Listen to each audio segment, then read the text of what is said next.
日本では選挙はいつ行われますか？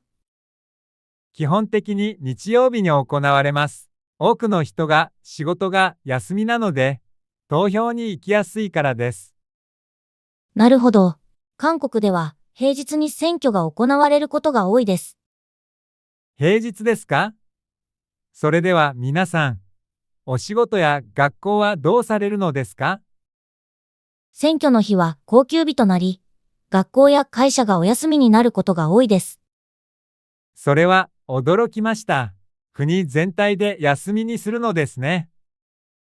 はい。投票率を上げるための対策の一つです。日本では平日にすると逆に投票率が下がってしまうかもしれません。国によって選挙制度や文化が少しずつ違っていて興味深いですね。本当にそうですね。お互いの制度を知ることでもっと理解が深まりますね。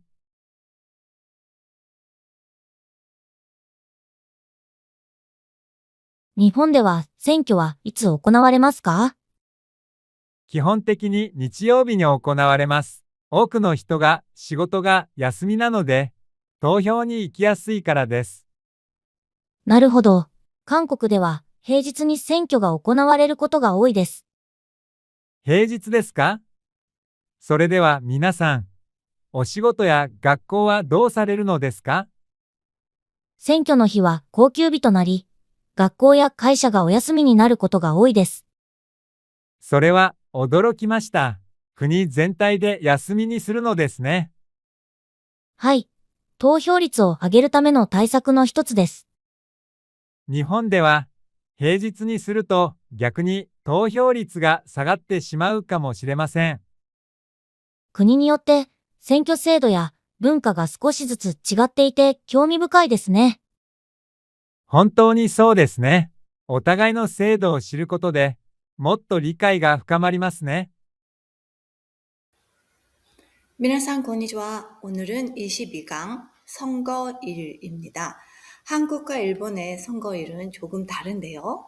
자, 그러면 한번 고타에대 미마쇼. 1. 일본では 選挙は いつ 行われますか? 일본에서는 선거는 언제 이루어집니까? 日曜日に 行われます. 일요일에 행해집니다. 예, 일본은 선거일이 휴일이고요. 2번. 낮에 日曜日に 行われますか? 왜 일요일에 합니까? 多くの人が休みだからです. 많은 사람이 휴일이기 때문입니다. 당연한 얘기인데요. 3번. 한국では いつ選挙が行われることが多いですか? 한국에서는 언제 선거를 하는 경우가 많습니까? 平日に 行われることが多いです. 평일에 하는 경우가 많습니다. 그렇죠. 한국은 화요일이나 수요일에 선거를 하는 일이 많습니다. 4번. 한국의 選挙の日はどうなりますか? 한국 선거일은 어떻게 됩니까? 평일에 해도 어떻게 되죠? 公休日になり 学校や 会社が 休みです. 공휴일이 되어서 학교와 회사가 휴일입니다. 그렇죠. 당연히 휴일이어야 모든 사람들이 선거에 참여할 수 있겠죠. 5번. 일본대 平日に 選挙をすると どうなりますか? 일본에서 평일에 선거를 하면 어떻게 될까요?投票率が 下がるかもしれません. 투표율이 떨어질지도 모릅니다. 당연히 평일에 쉬지 않으면 투표율이 떨어질 것이고 평일에 휴일을 하면 모두가 투표를 참가하도록 하겠죠. 6번. 한국도 일본의 選挙制度は同じですか? 한국과 일본의 선거 제도는 같습니까? 이에 少し違います. 아니요, 조금 다릅니다. 예, 일본도 사전 투표가 있고요. 한국도 사전 투표가 있습니다.